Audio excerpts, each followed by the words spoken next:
قبرستانوں پر تحقیق کے دوران سریام کی ٹیم پر دو پہلو واضح ہوئے۔ ایک تو قبروں کی منمانی قیمتیں اور قبروں کی بے حرمتی، اور دوسرا پہلو قبرستان پر پورے گینگز اور مافیاز کا راج، اشتہاری ملزمان، منشیات اور غیر قانونی اسلحے کی آماج گاہیں۔ سریام کی ٹیم نے مختلف طریقوں سے اس موضوع پر کام کا آغاز کیا۔ ہمارے نمائندوں نے کراچی کے مختلف قبرستانوں میں ایک ایسی فرضی میت کے لیے قبر حاصل کرنے کی کوششوں کا آغاز کیا جسے دبئی سے پاکستان لایا جانا تھا۔ ایسا اس لیے کیا گیا تاکہ ان سے قبر کی قیمت طے کرنے اور ان تک پہنچنے کے دوران ہمارے پاس مناسب وقت ہو، ورنہ ظاہر ہے اسی دن ہم تدفین کے لیے میت کہاں سے لاتے۔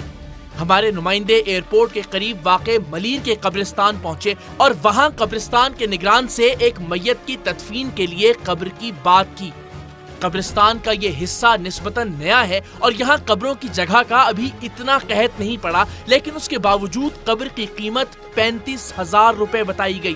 پہلے قبرستان کے سرکاری نگران نے اپنے لوگوں کو ہمارے نمائندوں کے ساتھ قبر کی جگہ دیکھنے کے لیے روانہ کیا، جو تھوڑی دور لیکن سڑک کے عین سامنے تھی۔ جگہ بتائیں۔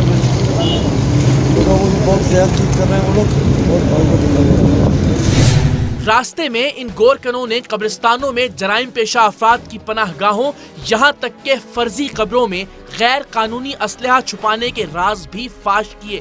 آگے چل کر سریام کی ٹیم خود بھی اس تجربے سے گزرنے والی تھی۔ اسلحے کے ذکر پر یہ دونوں یک زبان بولے تھے، مطلب یہ کسی ایک کے ذہن کی اختراع نہیں بلکہ ایک خوفناک حقیقت تھی۔ قبرستان مافیا بن گئی، وہاں پر بھی مجرم ہوتے، ایسا تو کچھ معاملہ نہیں ہے۔ ظاہر سی بات ہوں گے، اور ان کو چھپنے کی جگہ کہاں ملے گی؟ اچھا، وہ قبرستانوں میں چھپ جاتے ہیں؟ ہاں، اسلحہ بھی چھپا لیتے ہیں، خود بھی چھپ جاتے ہیں۔ ہمیں جو قبر دکھائی گئی تھی وہ پہلے سے ہی تیار شدہ تھی، جس کا واضح مطلب تھا کہ یہ کسی پرانی قبر کو کھود کر بنائی گئی ہے، اور یہ آنے والے وقت میں مزید واضح ہونے والا تھا۔ واپس آنے پر اس شخص نے اس قبر کی قیمت بتائی، لیکن ذرا یہ گفتگو غور سے سنیے گا، کیونکہ بعد میں کیمرے کے سامنے یہ صاحب اپنی ہی کہی ہوئی بہت سی باتوں سے مکرنے والے تھے۔ اچھا، وہ کل آپ نے کتنے پیسے بولے تھے؟ میں کل تھکا ہوا تھا، کچھ سمجھ بھی نہیں آیا۔ 35,000 روپے۔ اچھا، یہ کیا قبریں اتنی مہنگی ہو گئی ہیں؟ میں تو 8,000 10,000 ختم ہو گئے۔ اب تو 5,000 تو گورنمنٹ کی فیس ہے۔ اچھا، 5,000 گورنمنٹ کی فیس ہے۔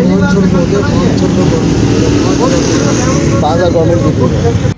قبر کے لیے 35,000 کا تقاضا تو صرف ٹریلر تھا، دوسرے قبرستانوں میں معاملہ لاکھوں تک پہنچنے والا تھا، اور یہ صاحب تو سریام کی ٹیم سے نسبتاً تمیز سے پیش آنے والے تھے۔